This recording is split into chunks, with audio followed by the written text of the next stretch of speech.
Okay, great. All right, 13, so 1 through 12. 5. Number 5. When increasing the minimum wage, the price of goods will increase. Why? Right. So the question is, while increasing the minimum wage, the price of the goods will increase. Why? Now that is an excellent question because it's one of my favorite topics that I like to follow because it's also controversial, especially with today's Amazon controversy going on. And so to address the topic, if you increase the minimum wage, you're going to have to pay the workers fairly. But that also means the price of the goods is going to go up. Now, a very good example for this is the service industry, especially the restaurants. Like in the States, I know that people are supposed to pay tips, and that depends on a variety of the quality of the service. But if you go into Europe, from what I've heard, there's a standard price, except the tip is also priced into it, right? So now, this is a direct example for this, and I think that is only fair because once the prices are increased, people are going to know that, okay, this is the way to go. And it kind of equalizes in the economy that whatever you earn is also going to go away in terms of that. So it is just balanced out. So I think it's definitely fair.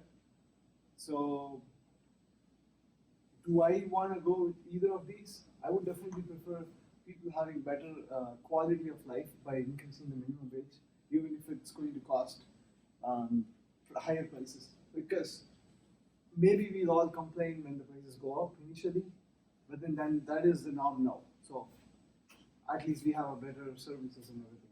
So all back to you.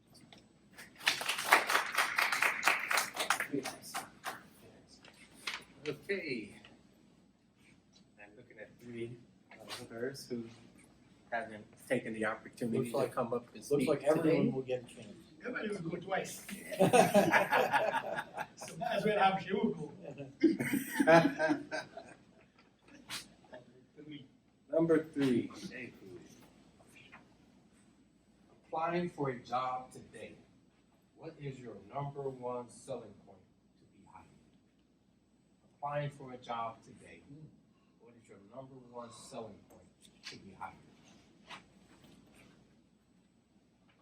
Thank you, Mr. Table Topic Master, Mr. Toastmaster, fellow Toastmaster. The question is applying for a job today.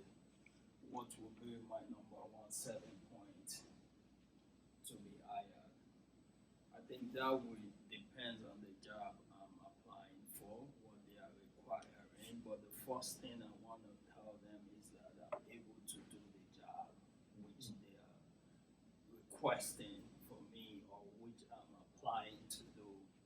And by doing that is studying, applying my past knowledge, and also studying the job description and looking for the problem to solve, because every job has to do with solving a problem. Am I able to solve that problem? Am I able to be a useful to them? So that's very, very important in that way, to make sure that I'm able to solve the problem. And by doing that, I want to ask them specifically, what is the problem your department is currently facing?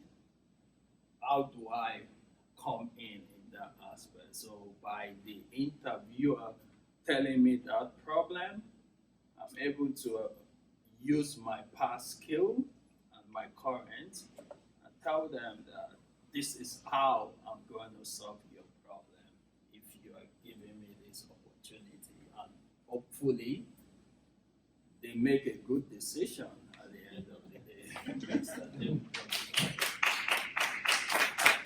Great job. I like the way you handle that general question with a general answer. That was very good. Yes, sir. All right, 3 questions are gone. 3, 5, and 13. Eight. Number 8. Hey, is it fair for taxpayers to pay public unions' demands to end a strike when there is no competition? For example, the Chicago teacher strike right now, having 300,000 students out of school. So again, is it fair for taxpayers to pay public union demands to end a strike when there is no competition?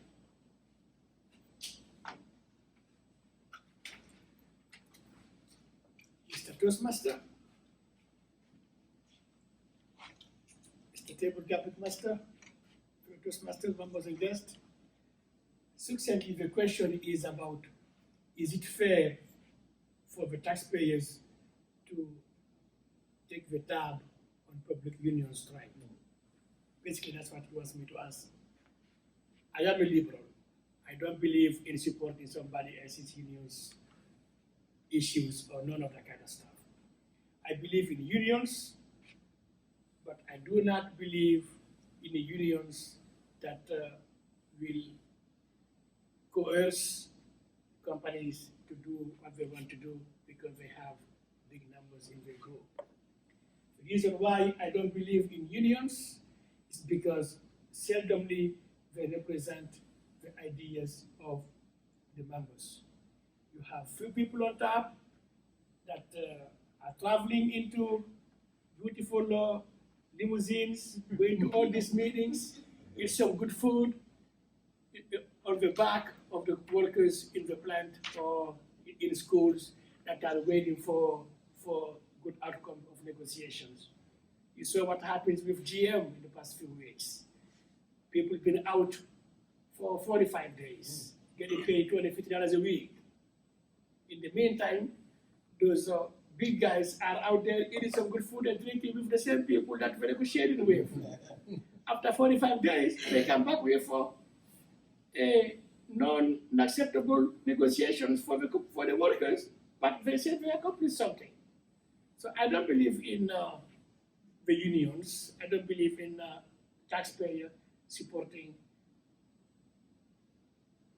unions' requests, and that is because the margin of success for that is very, very low. Margin of success? That's a double class. That's what these questions are, on the margin of causing controversy. The margin of success.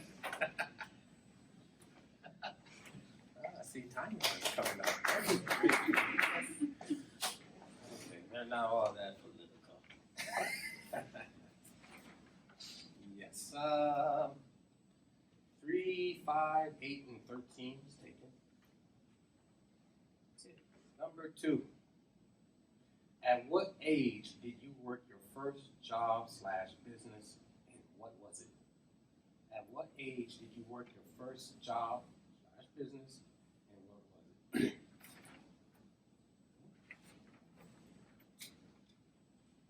The question is, at what age did I start my first job? I would say I started my first job when I was 13. I started I had 2 jobs, and that was by accident. When I applied for one and accepted, and then I got the other one and I accepted, but eventually quit the first one. So the first one was a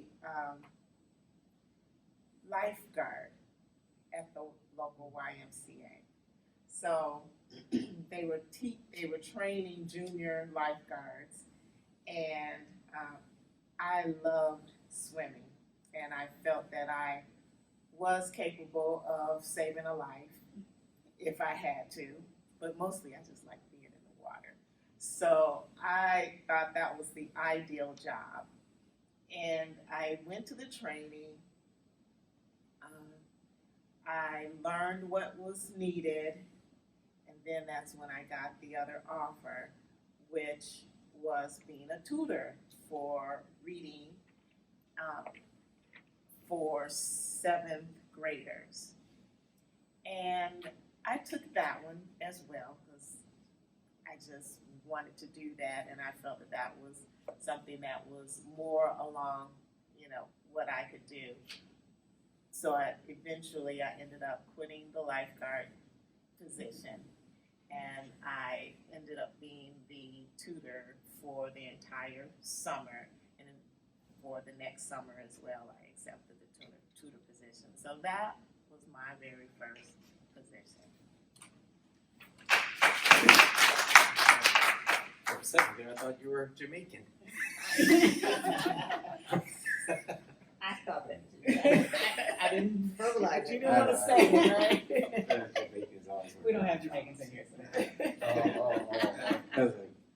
Jamaica always do what? Well, it's just a They have multiple cultural jobs. joke, yeah. Oh, Yeah, they So hard they say. workers, It's so they it's say. kind of a joke. Yeah, it's a joke. Oh, I apologize. I got no tape. Yeah. Okay, next. All right. 2, 3, 5, 8, and 13 is taken. Is one political? No. Okay, let's go. Okay. Describe what you like best about your first business/job you worked. And I put business here. Just in case, Just yeah. in case. Describe what you like best about the first job or business you worked. I've been asked to describe what I liked best about my first job/business. It was a job. I actually had my first job at 14. Wasn't as exciting as a lifeguard though, because I wasn't that great of a swimmer anyway.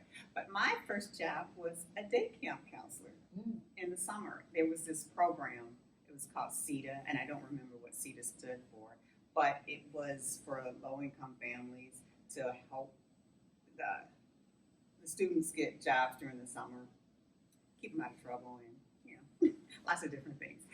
However, during that job, I got to work with, I don't remember the grades, but they were little kids, and they were in primary school during the summer program so that they would have something to do. So they came to this community center every day, Monday through Friday, and we generally did field trips. We took them places almost every time, every day. Unless it was raining, then we had to stay in the community center, which was a little bummer.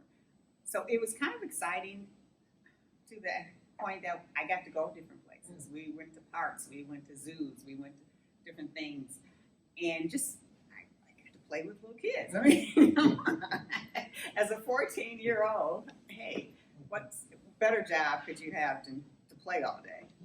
That was my first job, and that was why I liked it, because I got to play all day.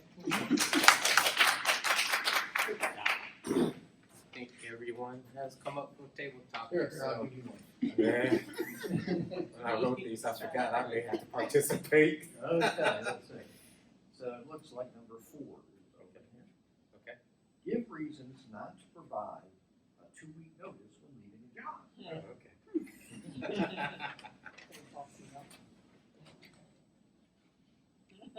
I've been asked, is there a reason someone who would not give a 2-week notice when leaving a job? We, through tradition, have always been told that's the proper way, the polite way to leave a job. But reasons I question at times why not to give a 2-week notice is, how often do your employer give you a 2-week notice when they're going to let you go?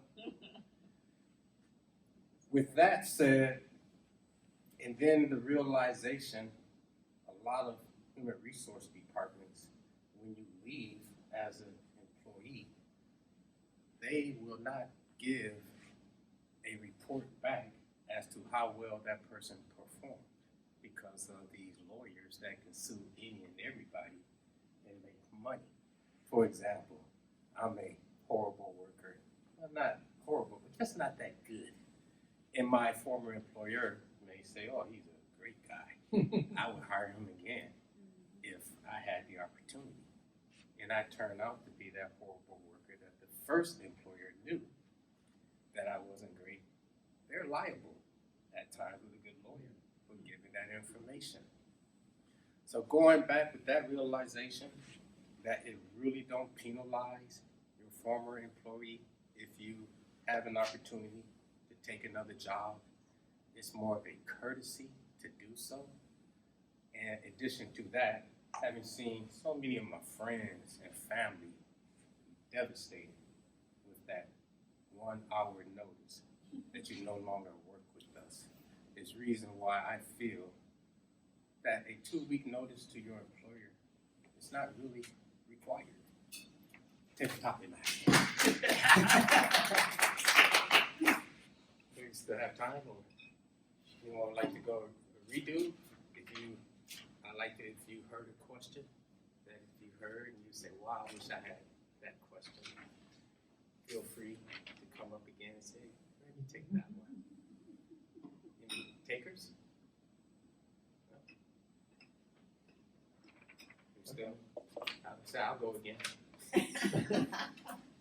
Steve? Yeah. Okay. Okay, just give me one that wasn't. Okay. What was the worst school funding raising product you had to sell? What was the worst school fundraising product you had to sell? I give you an example. When I was in the 12th grade in marching band, we were selling light bulbs. And they came in a big box that I had to deliver. Wow. So that's why, any yourself or your kids, toughest product. Mr. Tabletop Master and fellow Toastmasters, what was the worst product I had to sell to raise money for school? I can only remember really a few things, but I'll tell you one that came up recently because this was brought up in the best man speech for my nephew's wedding. His school was selling some kind of candy or something. And, they of course, when you sell these things, they cost, say, like 25 cents and they're selling them for $1. So my nephew is a little kid and he saw that they were selling these lollipops or whatever for $1. And he thought, oh, well, I can buy those at the store for 25 cents. So he went, bought a bunch of them for 25 cents and he went around door to door. And so when you buy these lollipops, and people bought them, and